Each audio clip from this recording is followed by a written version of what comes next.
Hello friends, so today's video is going to be a list of some potential new favorite series. So recently I did my top 5 favorite completed fantasy series, and I have never made really a top 5 fantasy series or top 10 because I can never pick. And I specifically wanted to do completed because if I had to have series that are still being written or series that I have yet to complete, if that had to compete with completed series that I've read all of, I was like, I just can't do it. I can't choose. But I wanted to have a video dedicated to some that I think are standouts and that have the potential to be right on up there with those other ones. So first off, and probably very obvious, I don't have to probably say a whole lot, would be the Stormlight Archive. I eagerly await that 5th installment. I can't wait for it. Oh my gosh. And I am hoping to reread all of Stormlight in 2023 so that it's all fresh in my head when the 5th one comes out, fingers crossed, early 2024. I am so excited. I miss these characters. I love these characters. Kaladin will forever and always be one of my favorite characters of all time. I love Stormlight Archive so much. So, Stormlight Archive. Just had to get that one out of the way first. Next up would be the Drowning Empire, and book 1 would be the Bone Shard Daughter. Book 2 is the Bone Shard Emperor. I will say the first book, I think ultimately I liked more than the second, but I have really enjoyed both of them. They have so many things that I really like in fantasy. I really like the way that the characters are written. I like the way that the world is written and how it kind of comes back to the characters. You experience the world through the characters. I love that. The world itself is so interesting. You have these different places and everything is kind of slowly being submerged. And there's clearly some lore that starts to seem as if perhaps it's not lore and it's regal, and those things start coming to the surface. But in the first book, it's such a genre bender because it's a combination of fantasy as well as having some sci-fi implications or sci-fi questions, and then also horror elements. We follow a main character that has lost her memories and how she is going about trying to restore her memories leads her to discover some other things that you as the reader, as you start to discover things, you're like, oh my gosh, what is going on? And then you follow a character named Jovis, who I love, who cannot help but stumble into being heroic. And he has an animal companion, mythological creature companion. And I love that. Meppy. Oh my gosh, it's so cute. But the second book, I really enjoyed it. It lost a little bit of the genre bender aspect and became more full-on fantasy, which I wasn't opposed to. I just kind of missed that unique flair that the first one had. But both of them are fantastic. I love them, and I can't wait for when we finally get the 3rd one, I think next year. I'm very excited. Next up, this one is a new release from this year that I loved, and that would be Engines of Empire. I really liked this. I always say it's like if you mix Game of Thrones and Final Fantasy XII, because there's this turn of the century feel. The way that magic is combined with technology, I think is really interesting. You see things like airships. You see the old ways clashing with the new, but you also get a lot of characters who are all somewhat related. Well, they're literally related, 4 of the 5 main perspectives, because one of them is the matriarch of the Hawkspur Guild, and then the other 3 are her children. But beyond that, I mean that their plot lines are related, even though they go in different directions. But what one character does can in some ways impact what happens over here. And there's a lot of scheming going on with some perspectives. There's discoveries about the world going on through other perspectives. And I just thought it was so cool. It had a lot of, oh my gosh, moments the same way you kind of get in Game of Thrones, those unexpected twists and turns. And I had such a good time with it. But it is the first book in a series.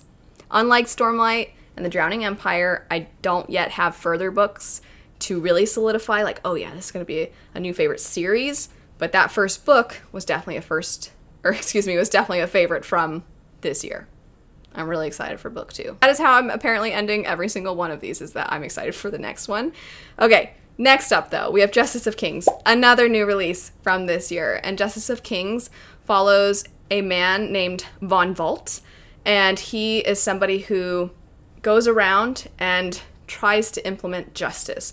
And you're actually, the main perspective is somebody who is following him and writing everything down. It's his apprentice.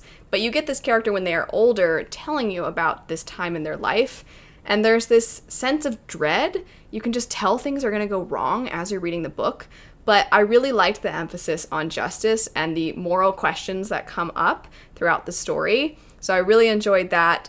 It's definitely not great if you're a plot-driven reader, but I think if you're a character-driven reader and you like themes that are explored throughout the story, you're a thematic reader is basically what I'm saying. I think that you would really like this one. I know I really liked it. And what do you know? I'm also excited for this one's sequel. After that, we have the Stardust Thief.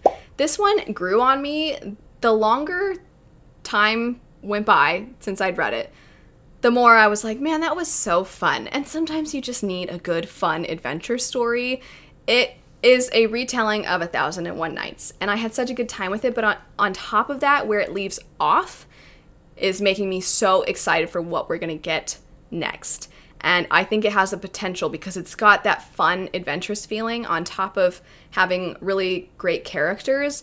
I just think that it has the potential to become very epic in scope while also always having these characters that you care about and an interesting setting. So I just think this one could be such a good time. Maybe not as somber or as depressing or as thematic as something like Justice of Kings, but it's such a good time, and I had so much fun with it. After that, we have Art of the Prophecy. I only just recently read this, and similar to the Stardust Thief, I had so much fun with it. I do think if you like the Stardust Thief, you might want to check out Art of the Prophecy because they're both fun, adventurous feeling fantasy stories, and they both have great action. They're both well paced. I think Art of the Prophecy leans a little bit more into the action scenes, and I think that the setting itself is a little more unique in the way that you get different places throughout the story. Well, you know, they both have moments of they go to this city or they go to this place and they explore this environment. So yeah, I definitely think if you like one, checking out the other one would be great. But I just really liked the way the author played around with expectations of familiar tropes in fantasy. I've been talking about Art of the Prophecy a lot lately, so you've probably already heard me say it, but the way he plays around with the Chosen One trope, I really enjoyed. And I really liked the mentor figure character, and just a lot of the characters are so cool. And it definitely doesn't take itself very seriously. So it's just a jolly good old time. And then after that, we have Ship of Magic. This one is not still being written, this series, the Live Ship Trader series. It's just that I haven't finished it yet, but I loved Ship of Magic. And I'm so excited for Mad Ship, and I'm so excited for Ship of Destiny. I loved that first book. The characters are all, they're not the greatest people, but I always was wanting to read more about them. It's not the most action-packed, it's not the most exciting, but I always wanted to turn the page because the familial drama in the story, it's juicy. It's very juicy, and the setting is so interesting. The way that the world is slowly revealed to you, and the way that the magic, there's this mystery sort of with it, and you can see the way mankind utilizes the magic, but it seems like they don't even fully understand it, and so you as the reader are kind of trying to predict what's going on, what's happening, and what the repercussions might be.